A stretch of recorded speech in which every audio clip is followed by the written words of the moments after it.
လောလောဆယ်ဒီဘဝမှာစိတ်ချမ်းချမ်းသာသာငြိမ်ငြိမ်အေးအေးလေးဖြစ်အောင်နေတတ်ထိုင်တတ်ဖို့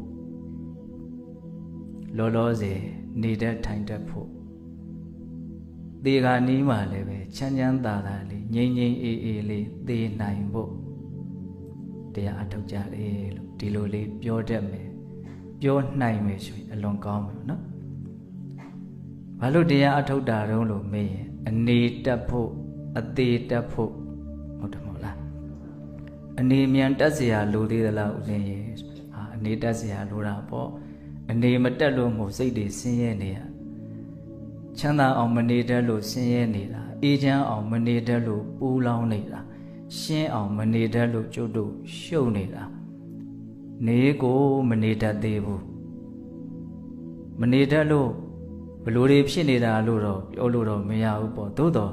ဓာတ်ထက်ကောင်းမွန်တဲ့ဓာတ်ထက်ချမ်းသာတဲ့ဓာတ်ထက်ငြိမ်အေးတဲ့အနေအထားလေးနဲ့ဘုံဘုံတို့မှာနေခွင့်ရှိတယ်နေလို့ရတယ်သို့တော့ကျုပ်တို့ဟာဓာတ်ထက်ကောင်းမွန်တဲ့ချမ်းသာတဲ့ငြိမ်အေးတဲ့အနေအထားမျိုးနဲ့မနေနိုင်သေးဘူးဟုတ်တယ်မို့လားကျုပ်တို့မှာဓာတ်ထက်ကောင်းမွန်တဲ့နေနီးရွေးချယ်ခွင့်မရှိဘူးလား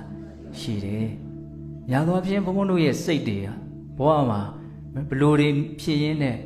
နေနေတာတော့မတိမှုနဲ့နေနေတာ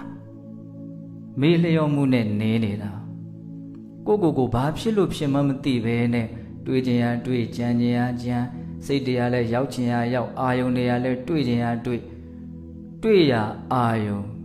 နော်ကြုံရစိတ်တွေနဲ့ဘဝမှာနေသွားနေတာ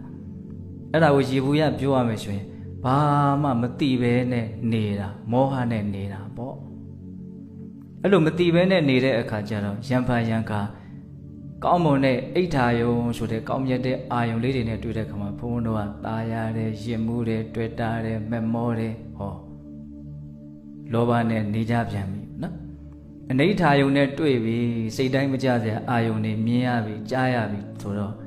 ဘာတော့ဒေါသနဲ့နေကြပြန်မကျေနပ်ဘူးစိတ်တိုင်းမကြဘူးဘာနဲ့နေတာတော့ဒေါသနဲ့နေတာ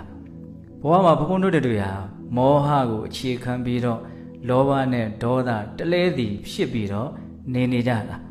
အဲ့ဒီနေနည်းကမျက်နှိုးစရာရှိပါသလားမရှိဘူး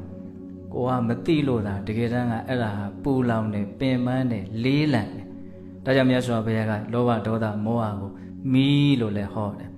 ဆင်းရဲခြင်းတရားတွေလို့လည်းဟောတယ်နှိမ့်ဆက်တတ်တဲ့တရားတွေလို့လည်းဟောတယ်ကျုပ်တို့ကသူတို့နဲ့အမြဲတမ်းအတူတူ